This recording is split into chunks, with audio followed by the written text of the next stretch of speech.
Rakpo na. Go do chana. Ayo. Olo dole. Ade kanyo isobe unini. You take body yege. If you get the look your she. I don't about the she. You munne be yo. Yoga neo. Kaye baru guluzo. Uzo jego. Come. Aganeme. Kaye baru guluzo. Uzo jego. Arhibo wo Rakpo yakpa vae o. Aganeme kaye baru guluzo. Uzo jego. Ubielo roga dedi yege ba o. Aganeme kaye baru guluzo. Ego uzo jego ni me. Tayo ware. Rakpo Bedje. Rakpo Bedje. Rakpo Bedje nenu. Rakpo Bedje. Arhibo Arhibo. Ayiko beruma. Oshari redi mena ni masaku juwevo. Ojiri tede rare. Aye mloro jere. Imasa gbedi bize. Ori nobo Rakpo natarewo. Rakpo Bedje. Rakpo Bedje wato. Rakpo Bedje. Rakpo Bedje na. Rakpo Bedje na. Oba Rakpo kuku. Arhibo Arhibo. Ayiko beruma. Ama bie. Oshari redi mena ni masaku juwevo. Ojenima. Ojiri tede rare. Derare. Aye mloro jere. Baba gbedi bize. Ori nobo Tare. Rakpo Bedje. Rakpo Bedje. Ekworo.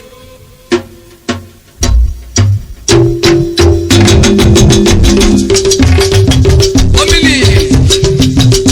Tayo ware.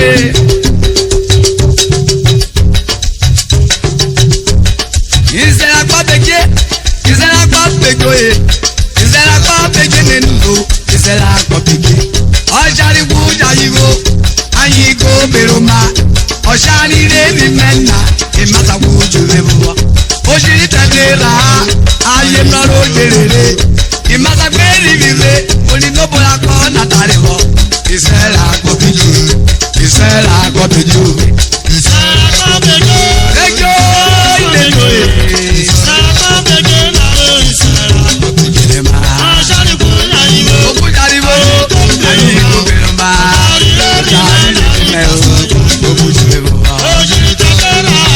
Derare aye mloro jere. Imasa gbedi bize. Rakpo Bedje. Rakpo Bedje. Rakpo Bedje nenu. Rakpo Bedje. Shari wujayiwo aye na ko diri mebie o. Rakpo Bedje. Imasa mewo we o ke mabo mi jeruwe monana o. Hey.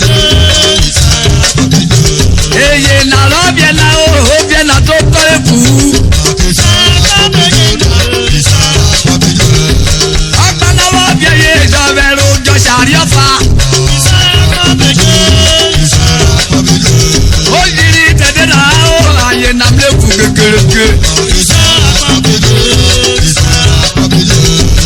Eke wa metare jo wa mlobo ya kwela. Abu gege ta kono me otori obolo de tare wo. Imasa gbedi bize oni no bolu re tale.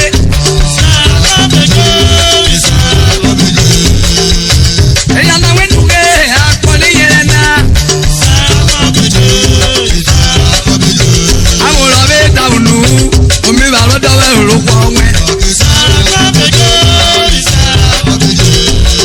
Elo raye do jare, elo lo jare daye. Igwo ni bere ran won na owo lo fugu. Akole yere na o wa mewo bodaru yomi. Oda pẹ̀lú yomi losia ya wo bora oroko.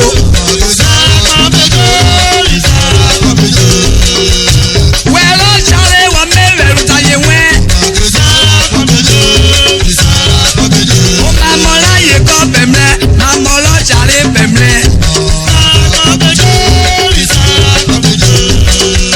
O de teki eya na foro. O de jito biwo e jare be fun roye.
ọ̀kẹ́ kọ̀kí mọ́wọ́ sọ́ni mẹ́ ó gbájú wé wò àbóni ẹ̀ lẹ́rù tè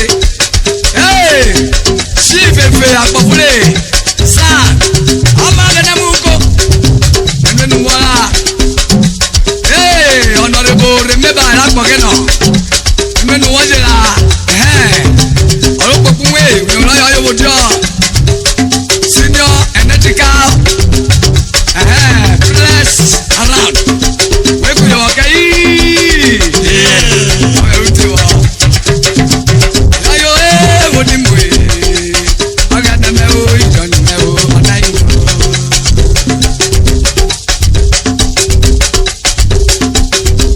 ayọ̀ nínú ẹ̀ òní mẹ́ bó kú mẹ́ kú rẹ̀ ìyá ní dárí nínú wà rọ̀ nínú o.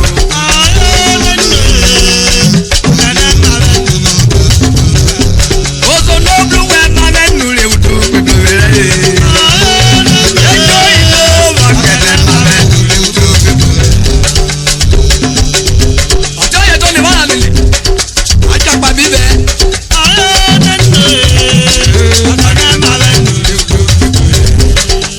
ominimini.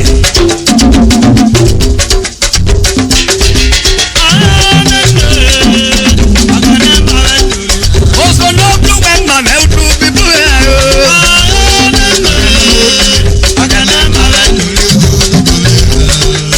ìyá bọ̀ lọ́wọ́ rìn ní kọjú yìí rẹ̀ máa o. ẹjọ́ ìlú ọ̀gẹ̀dẹ̀ máa nínú. ọ̀yọ̀ wálé èsè lọ ominimini ọjà onori ẹnẹnẹ onori ẹnẹnẹ onori ẹnẹnẹ onori ẹnẹnẹ ìwà alábòrò mi wà lóbìnrin ìwọ̀nà kọ́ọ̀dì ìrìnkòkòrè onori ẹnẹnẹ òtàlódé. Ugaba o ọgbẹgba ọjà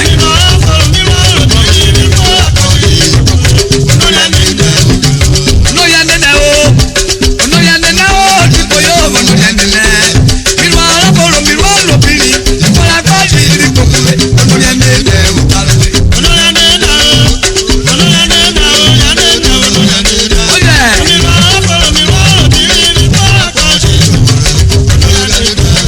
ìwà alábòrò mi wà lóbìnrin ìwọ̀nà kọ́ọ̀dì ìrìnkòkòrè.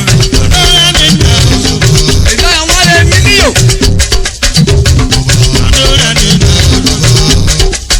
ìnẹ́nẹ̀ mi wà alábòrò mi wà lóbìnrin mà. ìwà alábòrò mi wà lóbìnrin ìwọ̀nà kọ́ọ̀dì ìrìnkòkòrè. oyo ìwọ̀kọ̀ wọ létí fòkúmàgbà òjèkà àfi gbùkú òròkù nínú wọlá èkó nímẹ̀ ó bá gẹ̀nẹ́ bó kúkú mẹ́. ìwọ̀n alábòrò mi wà lóbìnrin ìwọ̀n akọ̀jìrì kúkú mẹ́. àyè láyè oyo ìwọ̀kọ̀ àdùmàdà onóbẹ̀rẹ̀ fúnẹ̀ èyí fi àfọ̀nyọ́bùrù òròkù. ọmọdù wẹ́rẹ́rì alẹ́kẹ̀ yẹlò màmá ọmọdù màmí kú bẹ́rẹ́rì alẹ́kẹ̀ yẹlò màmá. oyolùkọ́ wọ Mr. Vincent Okumagba ẹ̀mẹ́nu wọ́lá. meat pizza Nigeria limited oyolùkọ́ wọ ìkìlọ̀ yẹ̀rọ ọ̀yọ́jùwà ẹ̀mẹ́nu wọ́lá. ọ̀gẹ̀ àbúrò dẹ́rì ògbé mú dàbíàkẹ́ ìfọ̀kẹ́rọ̀ mamúremúrò wòlí ọ̀gẹ̀ nẹ́sì lòwòlò. èlù ká amẹ́wẹ́gẹ́ ẹ̀ ó ọ̀gẹ̀ nẹ́wò kòkòwẹ́. Vincent ẹ̀mẹ́nu wọ́lá Okumagba oyolùkọ́ wọ bíkọ́. àyìnló wòlí Mrs. Mary Okumagba ẹ̀mẹ́nu wọ́lá. ìwọ́n alábòrò mi wá lóbìnrin ìwọ́n akọ̀jẹ̀ ọ̀nà rẹ̀. ìwọ́n alábòrò mi wá lóbìnrin ìwọ́n akọ̀jẹ̀ ọ̀nà rẹ̀. ó ní àbúrò ẹlọ́pàá kò lọ́ọ̀kì Okumagba ó sì yọ̀wé kọ́wọ́. the vice president Peter ẹ̀mẹ́nu wọ́lá. ọlọ́pàá kúwé ìyọ̀mọ̀lá yóò wò bí ọ. ó ní àbúrò ẹlọ́ tètè jọ̀ǹpù ó sì yọ̀wé kọ́wọ́ alẹ́ yẹ̀rù wọn business àìkú wọ̀rí. lórí ẹni náà mọ́ lórí ẹni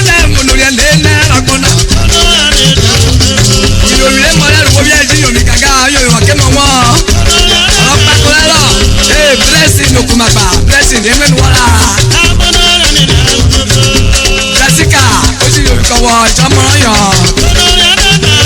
Oní àbò wẹ́rán mọ́tẹ̀. Sista bèbí yóò yóò fi kọ̀wọ́. Ọ̀yà irú wèmí ló rọ̀ mí ọ́. Mrs. Akpẹ́ nínú wọn la.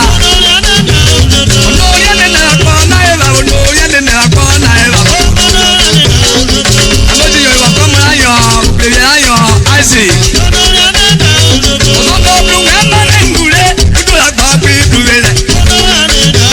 Ìlú arábọ̀rọ̀ mi wà lóbìnrin ìgbóra gbọ́ jẹrẹ ọ̀rọ̀ rẹ̀. Nínú ìná lásùn lé lóbìnrin rẹ̀ olóyè nínú ẹ̀kọ́.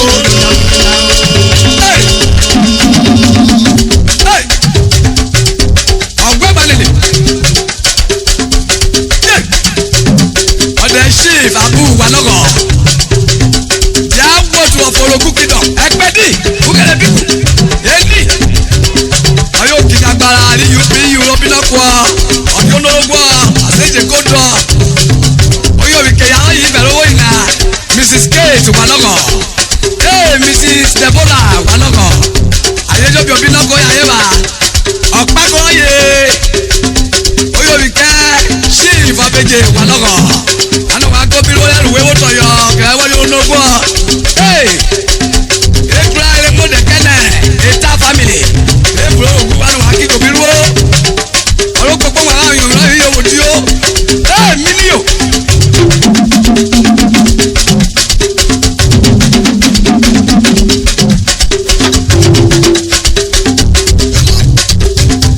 orogo ejo bi wa no go ne yin wa be se akobiro o pa bi pa ya akobiro olukoro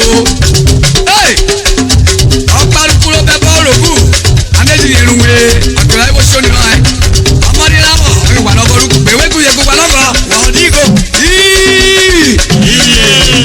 àgùtù nínú wa nkpọ́rọ́ jọ́mọ̀ late Sisobiebi Walogo the Arhibo of late Paramount Chief Walogo.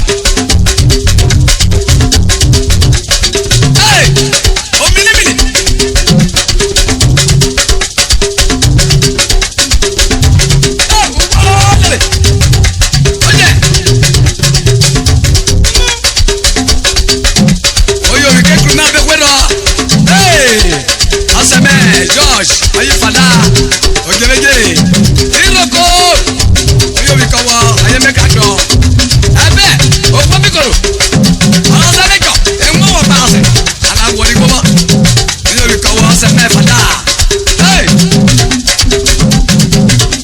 ifada yoma alejamẹ ewemu emenuwọla oyobikowo ọsẹmẹ olele o ayi sifobodo. Okuba ó tẹ̀lé ó pọ́nmọ̀ ló pẹ́ ọ. Lẹ́jọ́ yìí ló ọ̀dájà yìí owó ni mo ye. Ẹjọ́ òbí lé ilé tó yin nínú mẹ́ná ọ̀gá náà fò fàyè mi sé mílẹ̀ tó kọ̀ ọ̀la kọ̀ọ̀nà ilé lẹ́gbẹ̀ẹ́ kìlá nílé èkó ọ̀nà mílẹ̀ ní ọ̀la kọ̀ọ̀dà púpọ̀ ọ̀gá náà gbé mú dàkẹ́fẹ́ mílẹ̀ tó kọ̀ ọ̀la kọ̀ọ̀nà kúrò pọ̀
mesiri bile to ko la kona aga na ko wa o ko me ime nu ko ya la rira ko da mi ku re ri a di mi na ku re ri re ya di mi na ku re ri ko me ko ke la fa fo mo ba ba ka wa to so ya aga na ka bi zero ah mi dio e go ino agba ije ni o ko gorugori o ene o hey asani menurio jovino abado yimi nure na kile kuku na babosu dalo mare nenu ko ye mejira to pani fana ado ko redi moko rele agada ko mi ko ye agada ko ka bizero hey ko mo ko sa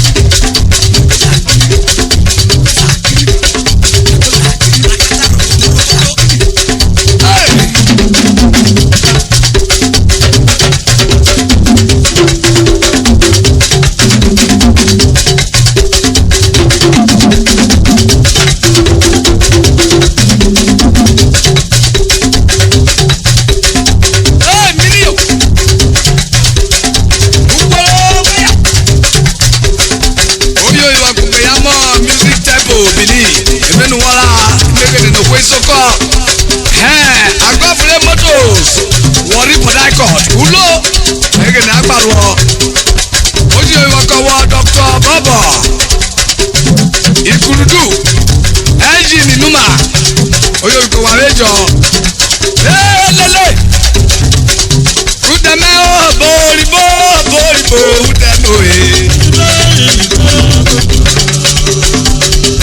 udeme iboribo udeme o